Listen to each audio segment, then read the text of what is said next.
5장 제3일에 에스더가 왕후의 예복을 입고 왕궁안 뜰 곧 어전 맞은편에 서니 왕이 어전에서 전문을 대하여 왕좌에 앉았다가 왕후 에스더가 뜰에 선 것을 본즉 매우 사랑스러움으로 손에 잡았던 금규를 그에게 내미니 에스더가 가까이 가서 금규 끝을 만진지라.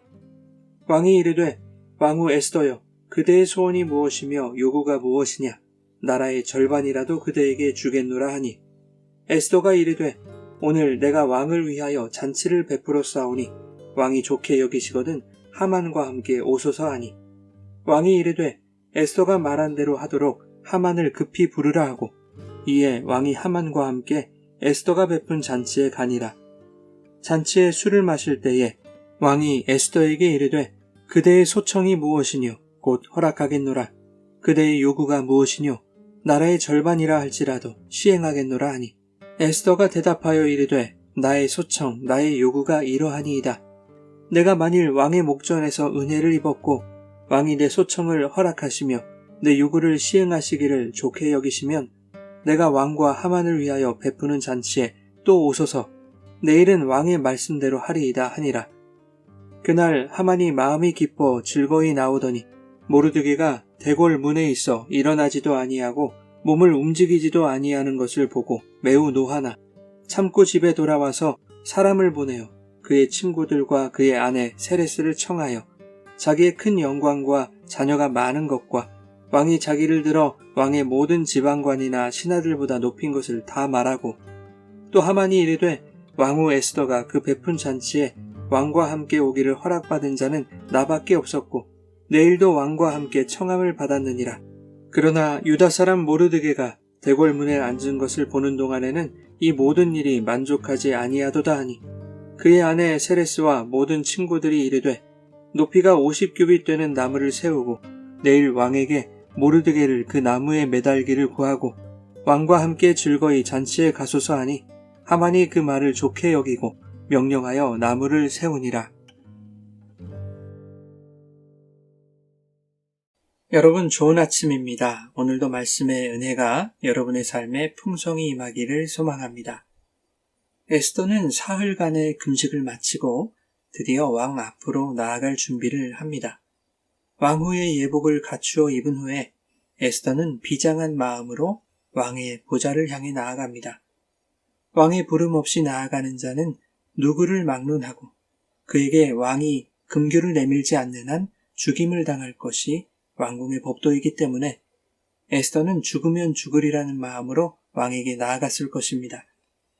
미리 왕에게 아련을 요청할 수 없었던 것은 왕을 아련하기 원하는 사유를 밝혀야 했기 때문입니다.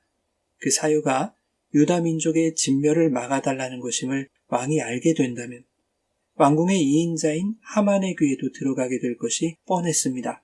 그렇게 되면 오히려 하만에 의해 에스더가 폐위될 수도 있는 것이죠. 한편 왕좌에 앉아있던 왕은 왕궁 뜰에 있던 에스더의 모습을 발견합니다. 오랜만에 왕후를 보게 된 아하수에로 왕은 그 마음에 사랑의 감정이 솟구쳤습니다. 그리하여 에스더를 향해 금규를 내밀어 자신에게 나아오는 에스더를 맞이합니다. 이것은 하나님의 역사였습니다. 당신의 계획과 시간표에 따라 왕의 마음을 움직여 에스더에게 금규를 내밀게 하신 것이죠. 왕은 생각했을 것입니다. 왕후가 왕의 부름 없이 왕에게로 나아왔을 때는 그만큼 중요한 이유가 있을 것이라고 말이죠. 그래서 왕은 에스더의 소원과 요구가 무엇인지 묻습니다. 아하수에로는 왕후에게 나라의 절반까지도 주겠다고 말하죠. 이러한 표현은 원하는 것은 무엇이든지 들어주겠다는 최고의 호의입니다. 그러나 에스더는 자신이 왕 앞에 나아온 이유를 말하지 않죠. 아직은 하나님의 때가 아니었던 것입니다. 에스더는 금식하는 3일 동안 하나님의 시간을 기다리고 하나님의 때를 분별하는 지혜를 얻었던 것입니다. 에스더는 왕을 위한 잔치를 준비했으니 하만과 함께 올 것을 왕에게 요청하죠. 왕은 급히 하만을 불러 에스더가 마련한 잔치에 참석합니다. 잔치를 즐기던 왕은 다시 에스더에게 소원을 묻죠. 그러자 이번에도 에스더는 내일 다시 왕과 하만을 위해 잔치를 열겠으니 잔치에 또 참석해달라고 요청합니다. 그때 자신의 소원을 말하겠다고 하죠. 왕은 왕후의 소원이 무엇일지 대단히 궁금했을 것입니다. 그런가 하면 하만은 왕후가 모든 신하들 중에서 자신만 잔치에 초대한 것은 왕후도 자신을 왕궁의 2인자로 인정하고 있다는 증거일 것이라고 생각하며 크게 기뻐하죠. 하지만 한껏 부푼 마음으로 의기양양하게 집으로 돌아가는 하만의 눈에 가시 같은 존재가 들어옵니다. 자신을 보고도 여전히 무시하는 모르드게였습니다. 언제나 그랬듯이 모르드게는 하만을 보고도 일어서기는커녕 몸을 움직일 생각도 하지 않았습니다. 눈에 가시 같은 모르드게의 무시는 하만의 기분이 최고조에 달한 직후에 있었기 때문에 그의 분노를 극단적으로 끌어올리기에 충분했을 것입니다. 하만은 자신의 아내와 친구들을 청하여 왕과 함께 왕후에게 초대받은 일에 대하여 자랑하고 과시하면서 동시에 모르드게에 대한 분노도 표출하죠. 감히 왕과 왕후에게 인정받은 나에게 굽히지 않는 자가 있다는 것입니다. 이에 하만의 아내와 친구들은 높이가 50규빗 되는 장대를 세워서 왕에게 요청하여 내일 모르드게를 매달라고 제안합니다. 이 같은 처형 방법은 장대 끝을 뾰족하게 깎아 사람의 몸을 꿰뚫어서 죽이는 잔인한 처형 방식입니다. 하만은 이러한 제안을 마치 기다리기라도 한 듯 하인들에게 명하여 자기 집 마당에 장대를 세우도록 하죠. 유다 민족을 멸하기로 예정된 12째 달 13일까지 기다릴 수 없었던 것입니다. 모르드게를 당장 눈앞에서 치우고 싶었던 것이죠. 본문에서 에스더는 왕의 호의를 2번이나 지연시키고 있습니다. 그러나 그것은 하나님의 때를 기다리고 있었던 것이죠.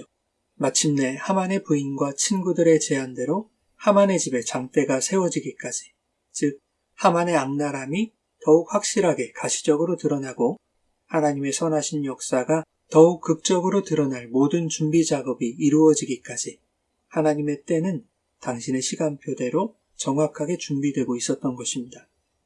사랑하는 여러분, 우리의 삶이 어려움과 위기 앞에 놓여 있을 때 성도는 서둘러 상황을 해결하려는 조급함을 경계하고 하나님의 정확한 때를 기다리며 기도함으로 하나님의 지혜를 구해야 할 것입니다. 하나님의 때는 지연되지 않습니다. 당신의 시간표대로 정확하게 행하십니다. 성도를 참수하던 사탄의 세력을 악으로 드러내시고 그 악을 심판하여 자기 백성을 높여주실 하나님의 선하심이 완성될 그날이 하나님의 시간표대로 우리에게 다가오고 있음을 확신하며 조급한 이 세상의 시간 속에서도 성령이 주시는 지혜를 구하며 정확한 하나님의 시간표대로 살아가시기를 예수님의 이름으로 축원합니다.